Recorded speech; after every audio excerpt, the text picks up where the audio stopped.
This was probably the biggest decision of my career, and one that I didn't take lightly and wanted to make sure that I got right on the first try, if at all possible. Now, that's where US Dental Transitions comes in, because without them, it's either luck of the draw or networking, which can be very, very difficult. I wanted to enjoy where I lived and lived where I work.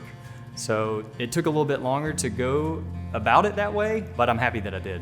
My practice right now is my baby. I mean, this is everything. This is, it's what my whole career has led to. And I would not have been able to even know about that or find that without US Dental Transitions and Milt, because I drove past that office every day for 2 years and had no idea that anything was even happening there. And that's why, like I said, as a buyer, sometimes that initial first step of getting your foot in the door, even knowing what's out there, is the hardest step.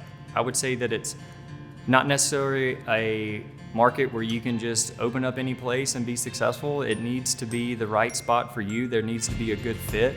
And that's where having someone else outside of you looking at an office is beneficial, because they can know the seller, they also know the buyer, and having those two people match up is huge.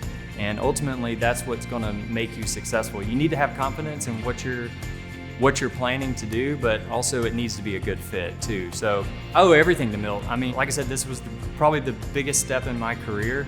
And so being able to have someone a representative that I could talk to, it started out with just some emails, and then it slowly grew as I became more ready and more confident to take that next step.